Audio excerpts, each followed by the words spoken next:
Section 9. Of the reason of animals. All our reasonings concerning matter of fact are founded on a species of analogy, which leads us to expect from any cause the same events, which we have observed to result from similar causes. Where the causes are entirely similar, the analogy is perfect, and the inference, drawn from it, is regarded as certain and conclusive, nor does any man ever entertain a doubt, where he sees a piece of iron, that it will have weight and cohesion of parts, as in all other instances, which have ever fallen under his observation. But where the objects have not so exact a similarity, the analogy is less perfect, and the inference is less conclusive, though still it has some force, in proportion to the degree of similarity and resemblance. The anatomical observations, formed upon one animal, are, by this species of reasoning, extended to all animals, and it is certain, that when the circulation of the blood, for instance, is clearly proved to have place in one creature, as a frog, or fish, it forms a strong presumption, that the same principle has place in all. These analogical observations may be carried farther, even to this science, of which we are now treating, and any theory, by which we explain the operations of the understanding, or the origin and connection of the passions in man, will acquire additional authority, if we find, that the same theory is requisite to explain the same phenomena in all other animals. We shall make trial of this, with regard to the hypothesis, by which we have, in the foregoing discourse, endeavored to account for all experimental reasonings, and it is hoped, that this new point of view will serve to confirm all our former observations. First, it seems evident, that animals as well as men learn many things from experience, and infer, that the same events will always follow from the same causes. By this principle they become acquainted with the more obvious properties of external objects, and gradually, from their birth, treasure up a knowledge of the nature of fire, water, earth, stones, heights, depths, and sea, and of the effects which result from their operation. The ignorance and inexperience of the young are here plainly distinguishable from the cunning and sagacity of the old, who have learned, by long observation, to avoid what hurt them, and to pursue what gave ease or pleasure. A horse, that has been accustomed to the field, becomes acquainted with the proper height which he can leap, and will never attempt what exceeds his force and ability.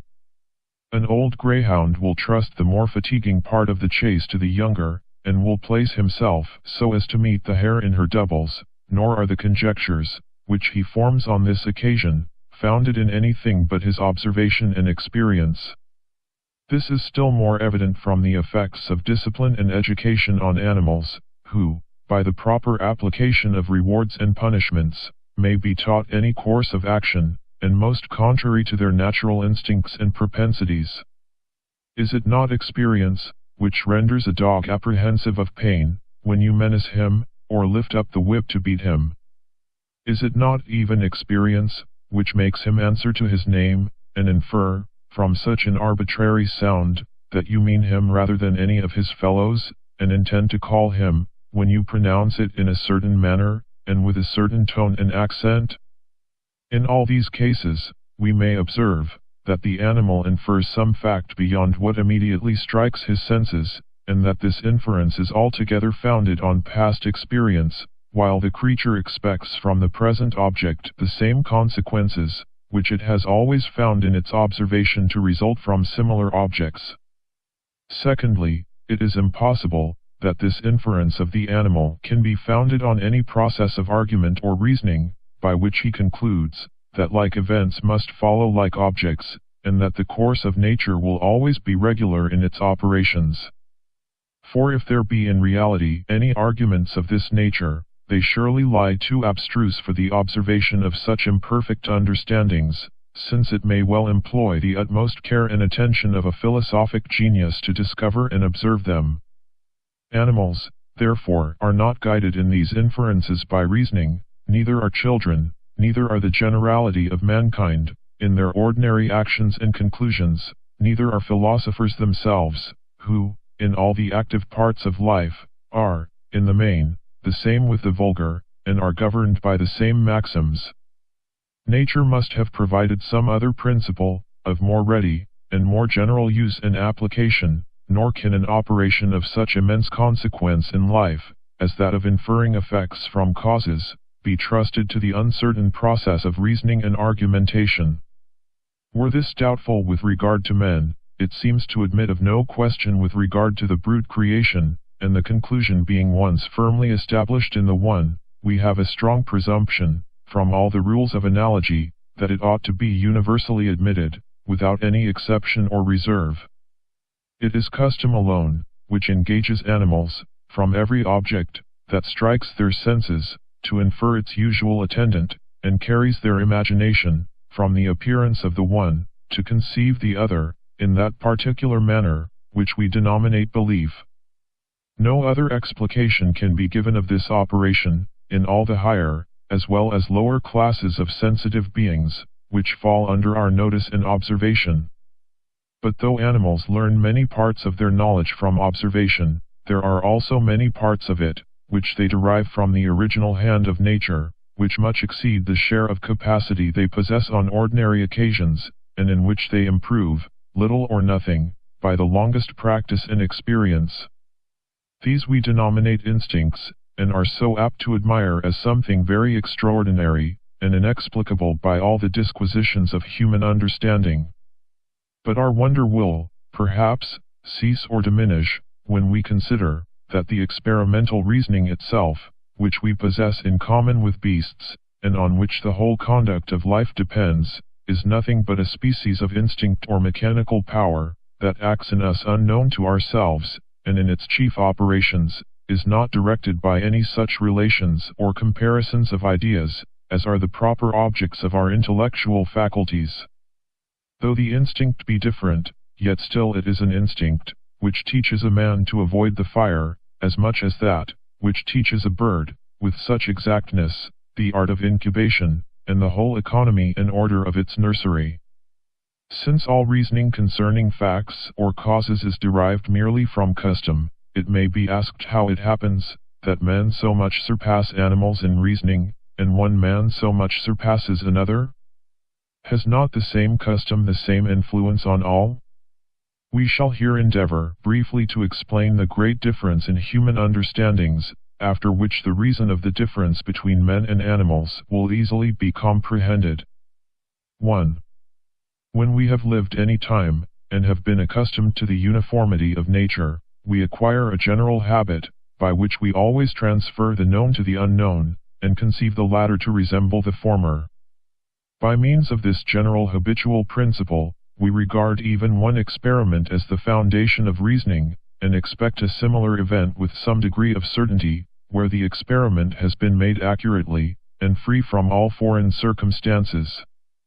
It is therefore considered as a matter of great importance to observe the consequences of things, and as one man may very much surpass another in attention and memory and observation, this will make a very great difference in their reasoning. 2.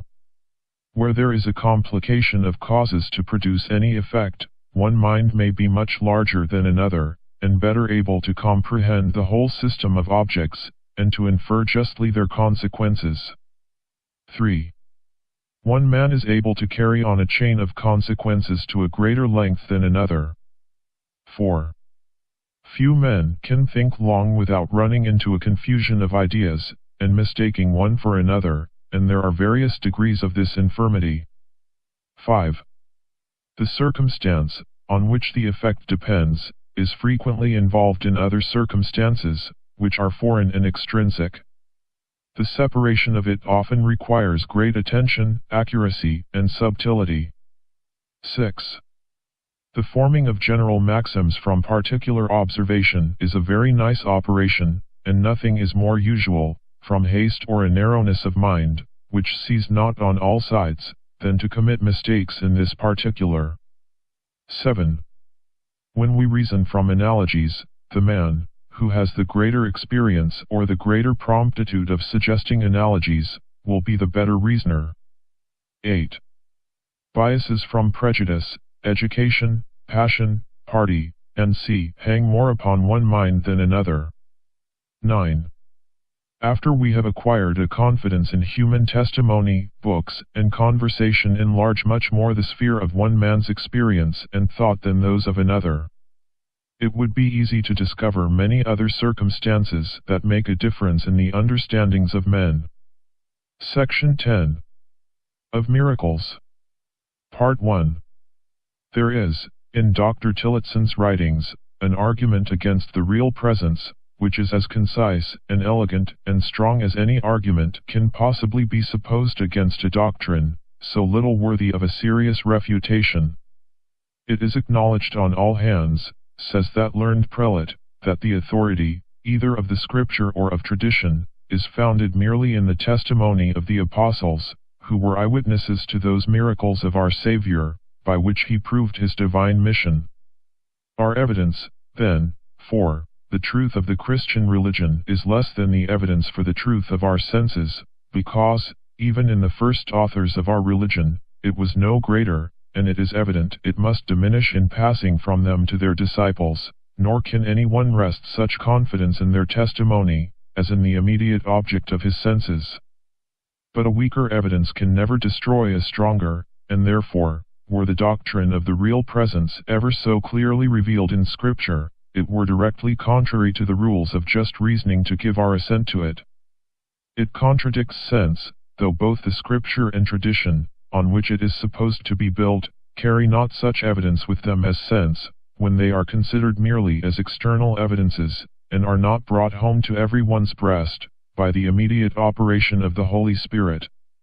Nothing is so convenient as a decisive argument of this kind, which must at least silence the most arrogant bigotry and superstition, and free us from their impertinent solicitations.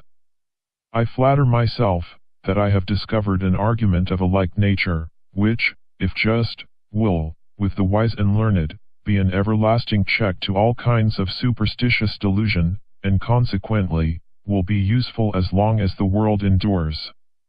For so long, I presume, will the accounts of miracles and prodigies be found in all history, sacred and profane. Though experience be our only guide in reasoning concerning matters of fact, it must be acknowledged, that this guide is not altogether infallible, but in some cases is apt to lead us into errors. One, who in our climate, should expect better weather in any week of June than in one of December, would reason justly, and conformably to experience, but it is certain, that he may happen, in the event, to find himself mistaken.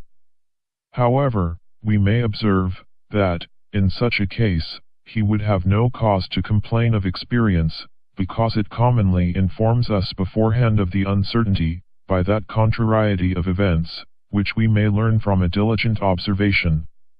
All effects follow not with like certainty from their supposed causes. Some events are found, in all countries and all ages, to have been constantly conjoined together, others are found to have been more variable, and sometimes to disappoint our expectations, so that, in our reasonings concerning matter of fact, there are all imaginable degrees of assurance, from the highest certainty to the lowest species of moral evidence. A wise man, therefore, proportions his belief to the evidence. In such conclusions as are founded on an infallible experience, he expects the event with the last degree of assurance, and regards his past experience as a full proof of the future existence of that event. In other cases, he proceeds with more caution, he weighs the opposite experiments, he considers which side is supported by the greater number of experiments, to that side he inclines, with doubt and hesitation, and when at last he fixes his judgment, the evidence exceeds not what we properly call probability. All probability, then, supposes an opposition of experiments and observations, where the one side is found to overbalance the other, and to produce a degree of evidence, proportioned to the superiority. 100 instances or experiments on one side, and 50 on another, afford a doubtful expectation of any event, though 100 uniform experiments, with only one that is contradictory, reasonably beget a pretty strong degree of assurance. In all cases, we must balance the opposite experiments, where they are opposite, and deduct the smaller number from the greater, in order to know the exact force of the superior evidence. To apply these principles to a particular instance, we may observe that there is no species of reasoning more common, more useful, and even necessary to human life, than that which is derived from the testimony of men, and the reports of eyewitnesses and spectators. This species of reasoning, perhaps, one may deny to be founded on the relation of cause and effect. I shall not dispute about a word.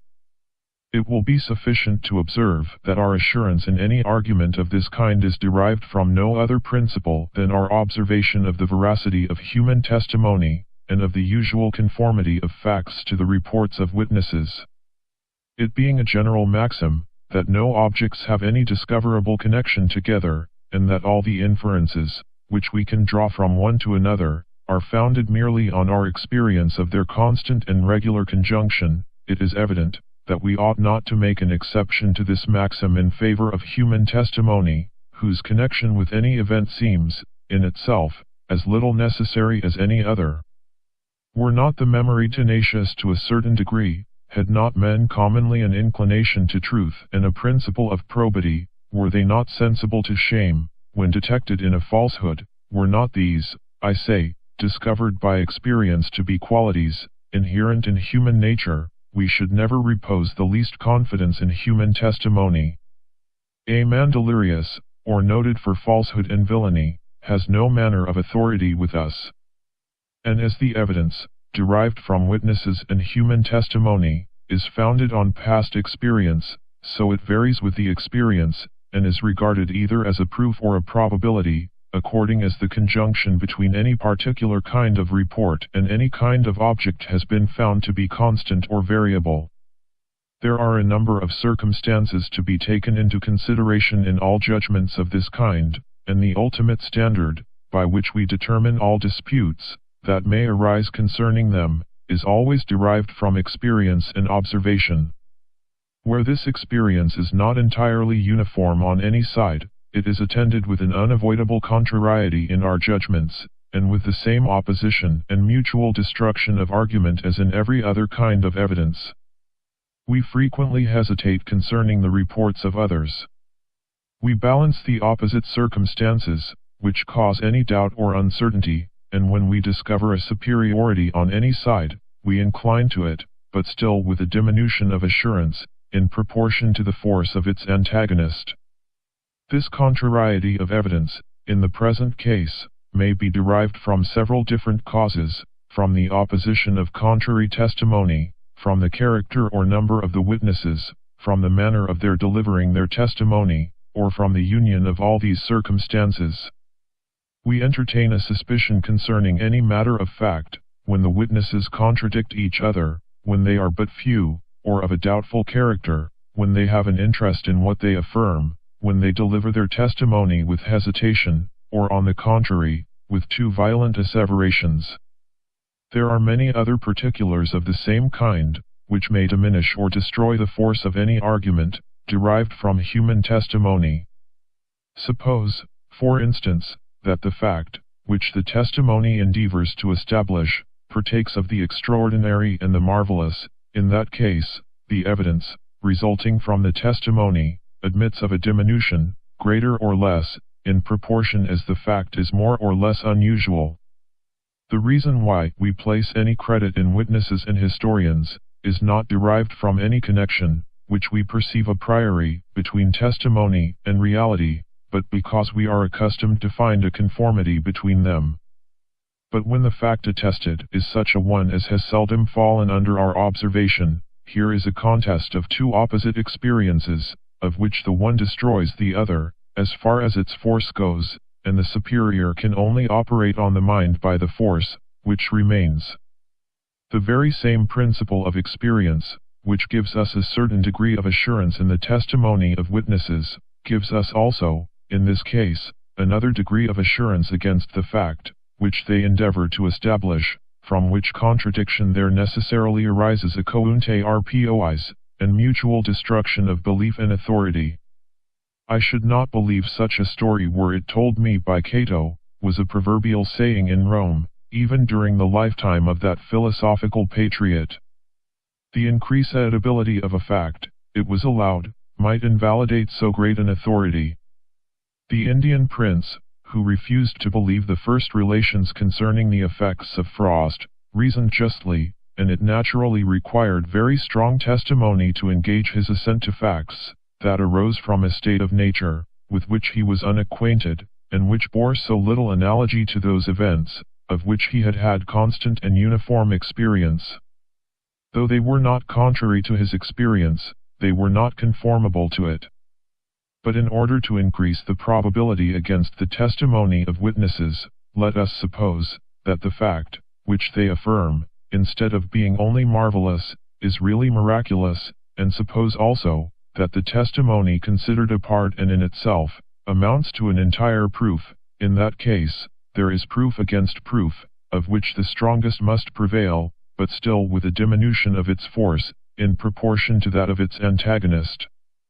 A miracle is a violation of the laws of nature, and as a firm and unalterable experience has established these laws, the proof against a miracle, from the very nature of the fact, is as entire as any argument from experience can possibly be imagined.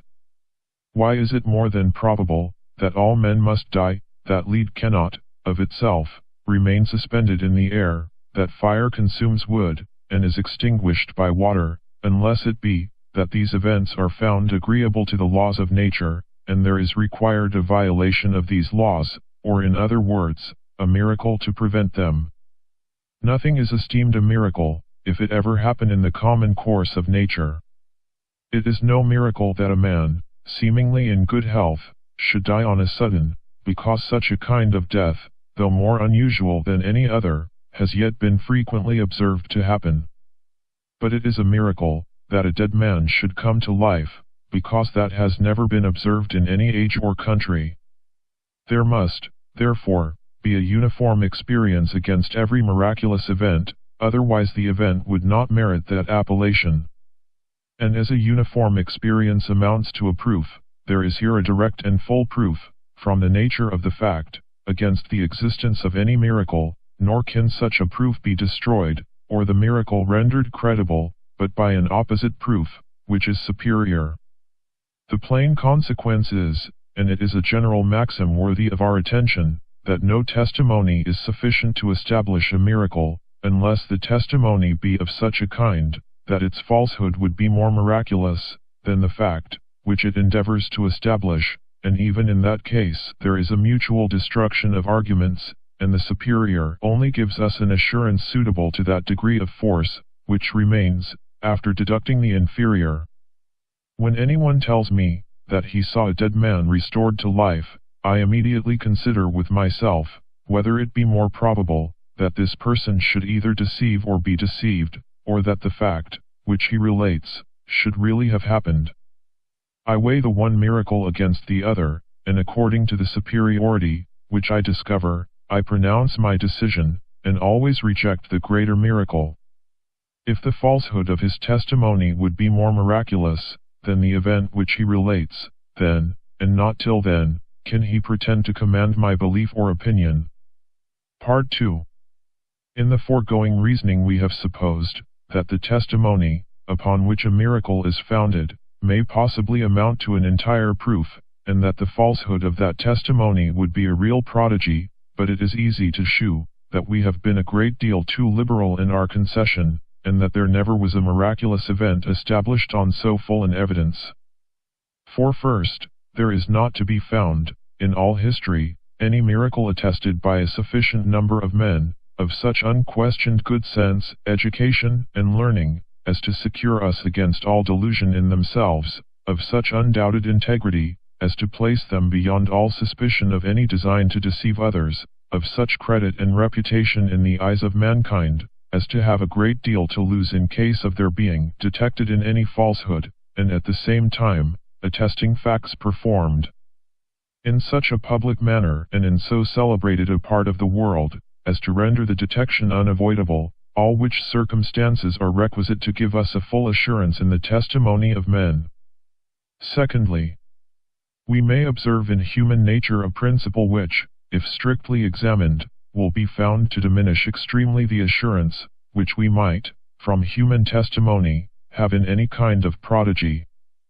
The maxim, by which we commonly conduct ourselves in our reasonings, is, that the objects, of which we have no experience, resembles those, of which we have, that what we have found to be most usual is always most probable, and that where there is an opposition of arguments, we ought to give the preference to such as are founded on the greatest number of past observations. But though, in proceeding by this rule, we readily reject any fact which is unusual and incredible in an ordinary degree, yet in advancing farther, the mind observes not always the same rule, but when anything is affirmed utterly absurd and miraculous, it rather the more readily admits of such a fact, upon account of that very circumstance, which ought to destroy all its authority. The passion of surprise and wonder, arising from miracles, being an agreeable emotion, gives a sensible tendency towards the belief of those events, from which it is derived. And this goes so far, that even those who cannot enjoy this pleasure immediately, nor can believe those miraculous events, of which they are informed, yet love to partake of the satisfaction at second hand or by rebound, and place a pride and delight in exciting the admiration of others.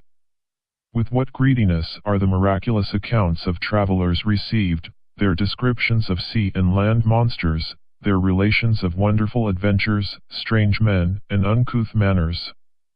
But if the spirit of religion join itself to the love of wonder, there is an end of common sense, and human testimony, in these circumstances, loses all pretensions to authority.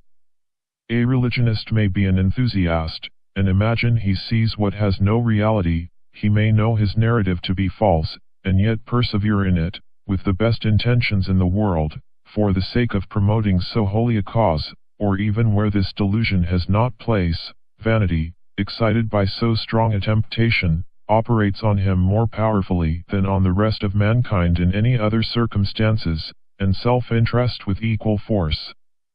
His auditors may not have, and commonly have not, sufficient judgment to canvass his evidence. What judgment they have, they renounce by principle, in these sublime and mysterious subjects, or if they were ever so willing to employ it, passion and a heated imagination disturb the regularity of its operations. Their credulity increases his impudence, and his impudence overpowers their credulity. Eloquence, when at its highest pitch, leaves little room for reason or reflection, but addressing itself entirely to the fancy or the affections, captivates the willing hearers, and subdues their understanding. Happily, this pitch it seldom attains. But what a Tully or a Demosthenes could scarcely effect over a Roman or Athenian audience, every Capetian, every itinerant or stationary teacher can perform over the generality of mankind, and in a higher degree, by touching such gross and vulgar passions. The many instances of forged miracles, and prophecies, and supernatural events, which, in all ages, have either been detected by contrary evidence, or which detect themselves by their absurdity, prove sufficiently the strong propensity of mankind to the extraordinary and the marvelous, and ought reasonably to beget a suspicion against all relations of this kind. This is our natural way of thinking, even with regard to the most common and most credible events. For instance, there is no kind of report which rises so easily, and spreads so quickly, especially in country places and provincial towns, as those concerning marriages, insomuch that two young persons of equal condition never see each other twice, but the whole neighborhood immediately join them together. The pleasure of telling a piece of news so interesting, of propagating it, and of being the first reporters of it, spreads the intelligence. And this is so well known, that no man of sense gives attention to these reports, till he find them confirmed by some greater evidence. Do not the same passions, and others still stronger, incline the generality of mankind to believe and report, with the greatest vehemence and assurance, all religious miracles? Thirdly, it forms a strong presumption against all supernatural and miraculous relations, that they are observed chiefly to abound among ignorant and barbarous nations, or if a civilized people has ever given admission to any of them, that people will be found to have received them from ignorant and barbarous ancestors, who transmitted them with that inviolable sanction and authority, which always attend received opinions. When we peruse the first histories of all nations, we are apt to imagine ourselves transported into some new world, where the whole frame of nature is disjointed, and every element performs its operations in a different manner from what it does at present. Battles, revolutions, pestilence, famine and death, are never the effect of those natural causes which we experience. Prodigies, omens, oracles, judgments, quite obscure the few natural events that are intermingled with them. But as the former grow thinner every page, in proportion as we advance nearer the enlightened ages, we soon learn that there is nothing mysterious or supernatural in the case, but that all proceeds from the usual propensity of mankind towards the marvelous, and that, though this inclination may at intervals receive a check from sense and learning, it can never be thoroughly extirpated from human nature. It is strange, a judicious reader is apt to say, upon the perusal of these wonderful historians, that such prodigious events never happen in our days. But it is nothing strange, I hope, that men should lie in all ages. You must surely have seen instances enough of that frailty. You have yourself heard many such marvelous relations started, which, being treated with scorn by all the wise and judicious, have at last been abandoned even by the vulgar. Be assured, that those renowned lies, which have spread and flourished to such a monstrous height, arose from like beginnings, but being sown in a more proper soil, shot up at last into prodigies almost equal to those which they relate. It was a wise policy in that false prophet, Alexander, who though now forgotten, was once so famous, to lay the first scene of his impostures in Paphlagonia, where, as Lucian tells us, the people were extremely ignorant and stupid, and ready to swallow even the grossest delusion. People at a distance, who are weak enough to think the matter at all worth inquiry, have no opportunity of receiving better information. The stories come magnified to them by 100 circumstances. Fools are industrious in propagating the imposture, while the wise and learned are contented, in general, to deride its absurdity, without informing themselves of the particular facts, by which it may be distinctly refuted.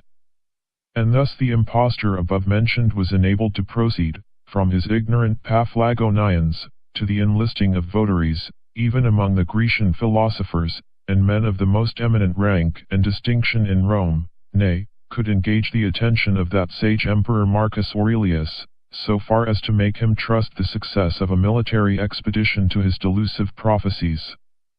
The advantages are so great, of starting an imposture among an ignorant people, that, even though the delusion should be too gross to impose on the generality of them, which, though seldom, is sometimes the case, it has a much better chance for succeeding in remote countries, than if the first scene had been laid in a city renowned for arts and knowledge. The most ignorant and barbarous of these barbarians carry the report abroad. None of their countrymen have a large correspondence, or sufficient credit and authority to contradict and beat down the delusion. Men's inclination to the marvelous has full opportunity to display itself. And thus a story, which is universally exploded in the place where it was first started, shall pass for certain at 1,000 miles distance. But had Alexander fixed his residence at Athens, the philosophers of that renowned mart of learning had immediately spread, throughout the whole Roman Empire, their sense of the matter, which, being supported by so great authority, and displayed by all the force of reason and eloquence, had entirely opened the eyes of mankind. It is true, Lucian, passing by chance through Paphlagonia, had an opportunity of performing this good office. But, though much to be wished, it does not always happen, that every Alexander meets with a Lucian, ready to expose and detect his impostures. I may add as a fourth reason, which diminishes the authority of prodigies, that there is no testimony for any, even those which have not been expressly detected, that is not opposed by an infinite number of witnesses, so that not only the miracle destroys the credit of testimony, but the testimony destroys itself. To make this the better understood, let us consider, that, in matters of religion, whatever is different is contrary, and that it is impossible the religions of ancient Rome, of Turkey, of Siam, and of China should, all of them, be established on any solid foundation, Every miracle, therefore, pretended to have been wrought in any of these religions, and all of them abound in miracles, as its direct scope is to establish the particular system to which it is attributed, so has it the same force, though more indirectly, to overthrow every other system. In destroying a rival system, it likewise destroys the credit of those miracles, on which that system was established, so that all the prodigies of different religions are to be regarded as contrary facts, and the evidences of these prodigies, whether weak or strong, as opposite to each other. According to this method of reasoning, when we believe any miracle of Muhammad or his successors, we have for our warrant the testimony of a few barbarous Arabians, and on the other hand, we are to regard the authority of Titus Livius, Plutarch, Tacitus, and, in short, of all the authors and witnesses, Grecian, Chinese, and Roman Catholic, who have related any miracle in their particular religion. I say, we are to regard their testimony in the same light as if they had mentioned that Mohammedan miracle, and had in express terms contradicted it, with the same certainty as they have for the miracle they relate. This argument may appear over subtle and refined, but is not in reality different from the reasoning of a judge, who supposes that the credit of two witnesses, maintaining a crime against any one, is destroyed by the testimony of two others, who affirm him to have been 200 leagues distant, at the same instant when the crime is said to have been committed.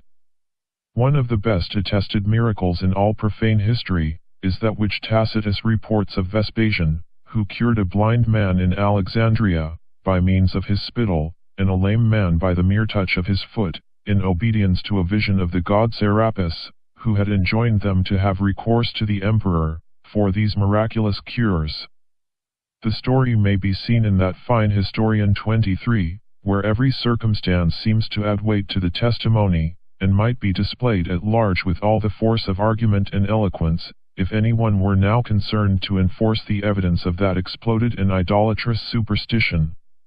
The gravity, solidity, age, and probity of so great an emperor, who, through the whole course of his life, conversed in a familiar manner with his friends and courtiers, and never affected those extraordinary airs of divinity assumed by Alexander and Demetrius.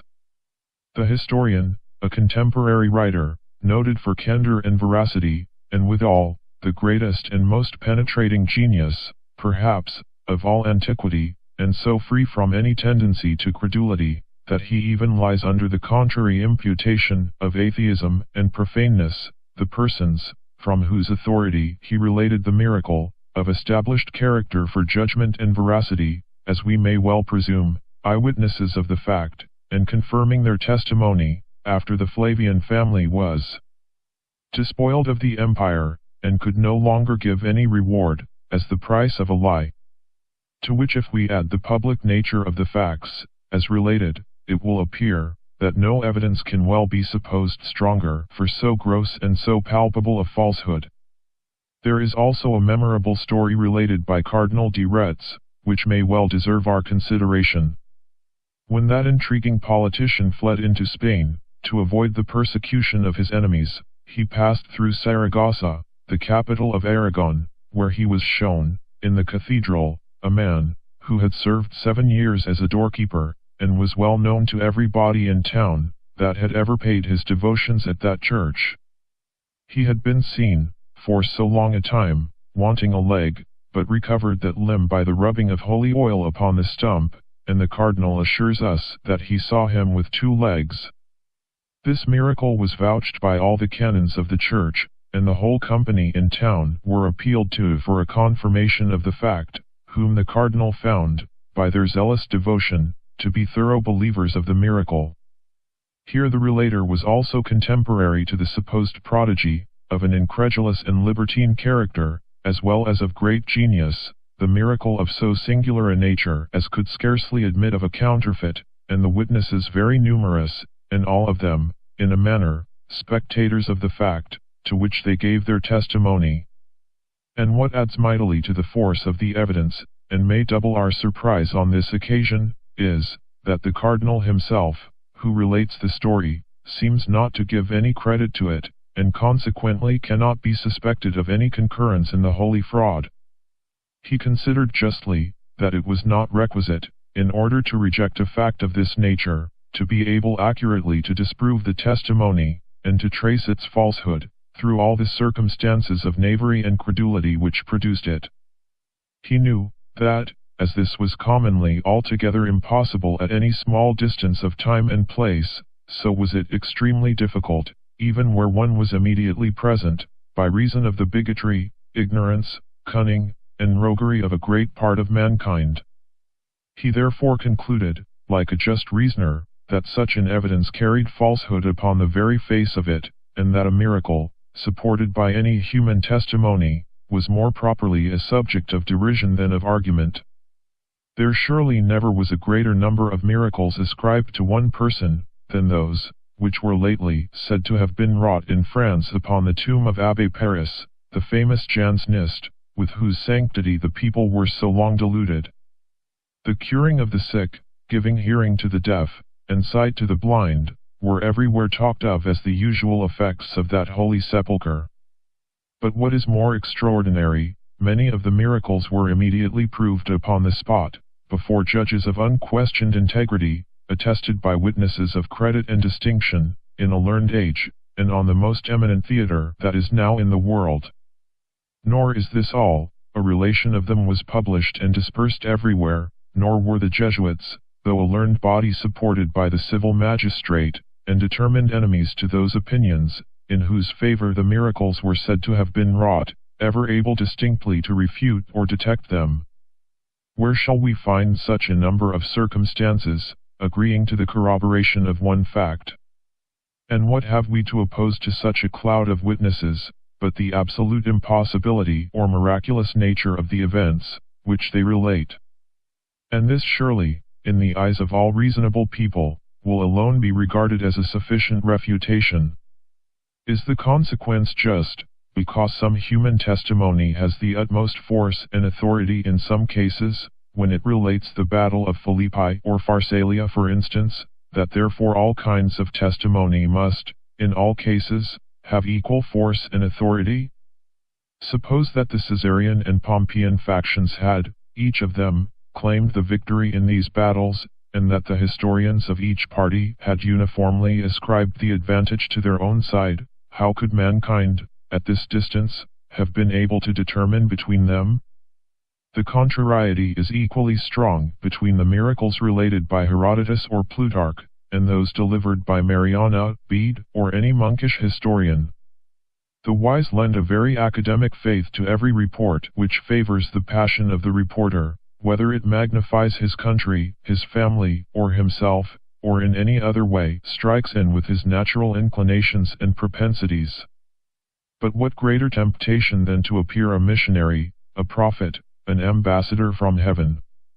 Who would not encounter many dangers and difficulties, in order to attain so sublime a character?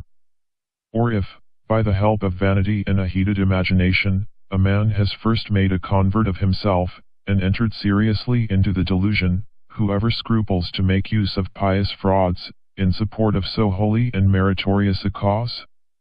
The smallest spark may here kindle into the greatest flame, because the materials are always prepared for it.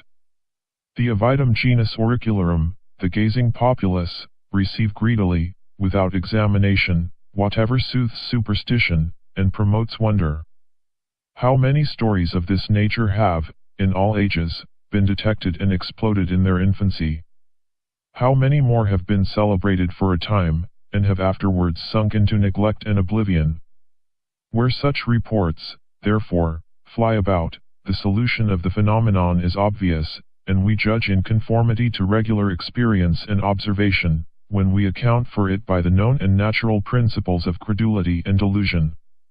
And shall we, rather than have a recourse to so natural a solution, allow of a miraculous violation of the most established laws of nature? I need not mention the difficulty of detecting a falsehood in any private or even public history, at the place where it is said to happen, much more when the scene is removed to ever so small a distance. Even a court of judicature, with all the authority, accuracy, and judgment, which they can employ, find themselves often at a loss to distinguish between truth and falsehood in the most recent actions. But the matter never comes to any issue, if trusted to the common method of altercations and debate and flying rumors, especially when men's passions have taken part on either side. In the infancy of new religions, the wise and learned commonly esteem the matter too inconsiderable to deserve their attention or regard. And when afterwards they would willingly detect the cheat in order to undeceive the deluded multitude, the season is now past, and the records and witnesses, which might clear up the matter, have perished beyond recovery.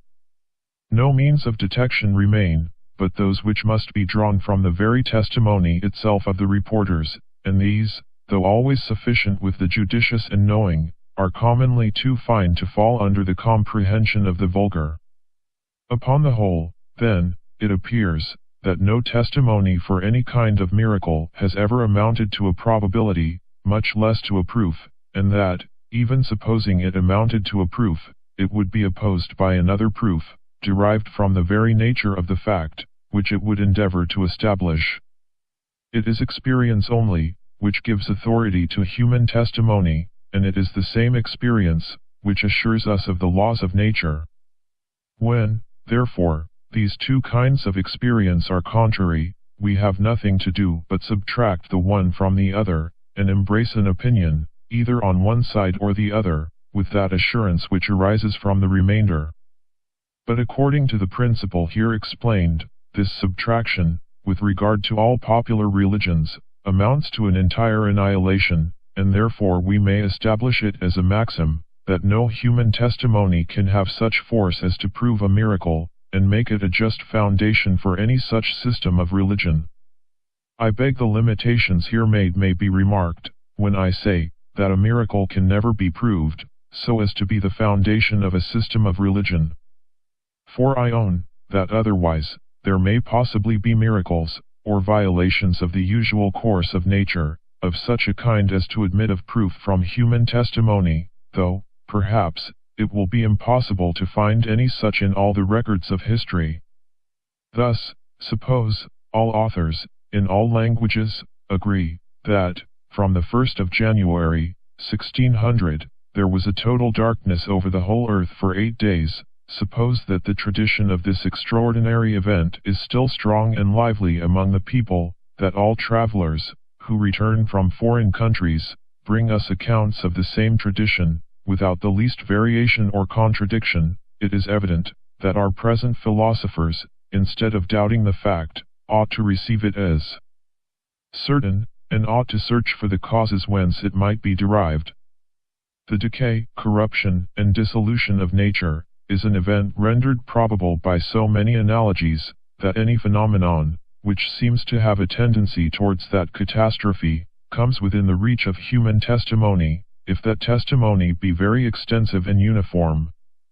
But suppose, that all the historians who treat of England, should agree, that, on the 1st of January, 1600, Queen Elizabeth died, that both before and after her death she was seen by her physicians and the whole court, as is usual with persons of her rank, that her successor was acknowledged and proclaimed by the Parliament, and that, after being interred a month, she again appeared, resumed the throne, and governed England for 3 years, I must confess that I should be surprised at the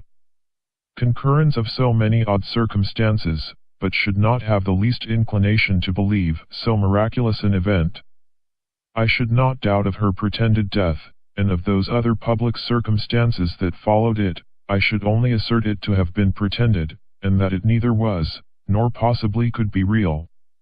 You would in vain object to me the difficulty, and almost impossibility of deceiving the world in an affair of such consequence, the wisdom and solid judgment of that renowned queen, with the little or no advantage which she could reap from so poor an artifice, all this might astonish me, but I would still reply, that the knavery and folly of men are such common phenomena, that I should rather believe the most extraordinary events to arise from their concurrence, than admit of so signal a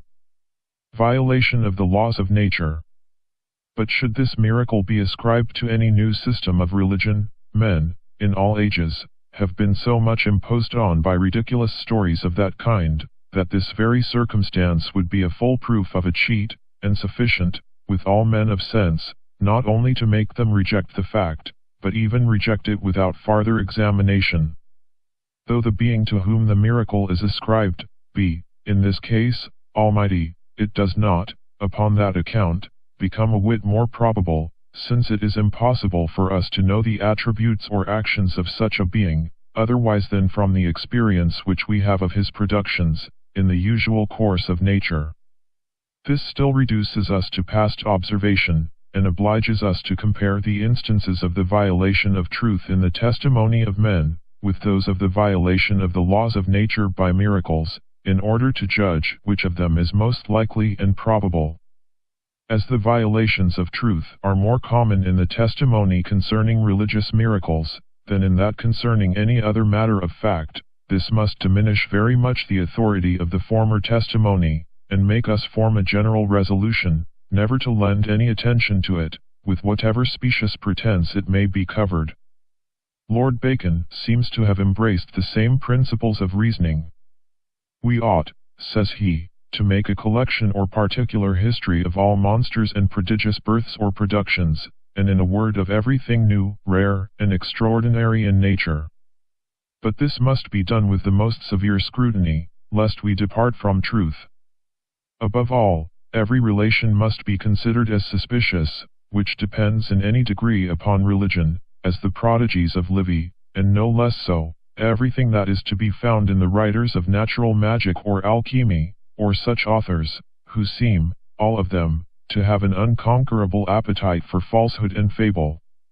I am the better pleased with the method of reasoning here delivered, as I think it may serve to confound those dangerous friends or disguised enemies to the Christian religion, who have undertaken to defend it by the principles of human reason.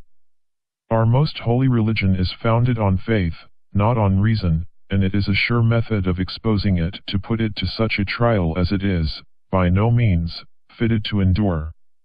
To make this more evident, let us examine those miracles, related in Scripture, and not to lose ourselves in too wide a field, let us confine ourselves to such as we find in the Pentateuch, which we shall examine, according to the principles of these pretended Christians, not as the word or testimony of God himself, but as the production of a mere human writer and historian.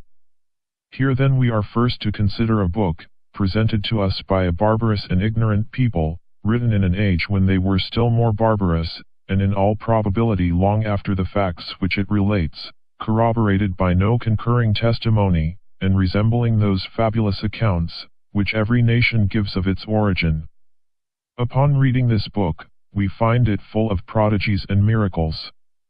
It gives an account of a state of the world and of human nature entirely different from the present, of our fall from that state, of the age of man, extended to near 1,000 years, of the destruction of the world by a deluge, of the arbitrary choice of one people, as the favorites of heaven, and that people the countrymen of the author, of their deliverance from bondage by prodigies the most astonishing imaginable. I desire any one to lay his hand upon his heart, and after a serious consideration declare, whether he thinks that the falsehood of such a book, supported by such a testimony, would be more extraordinary and miraculous than all the miracles it relates, which is, however, necessary to make it be received, according to the measures of probability above established. What we have said of miracles may be applied, without any variation, to prophecies, and indeed, all prophecies are real miracles, and as such only, can be admitted as proofs of any revelation.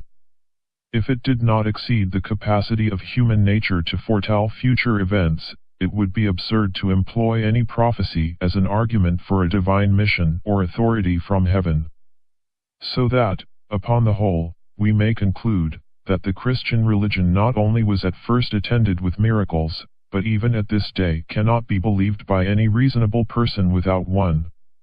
Mere reason is insufficient to convince us of its veracity, and whoever is moved by faith to assent to it, is conscious of a continued miracle in his own person, which subverts all the principles of his understanding, and gives him a determination to believe what is most contrary to custom and experience.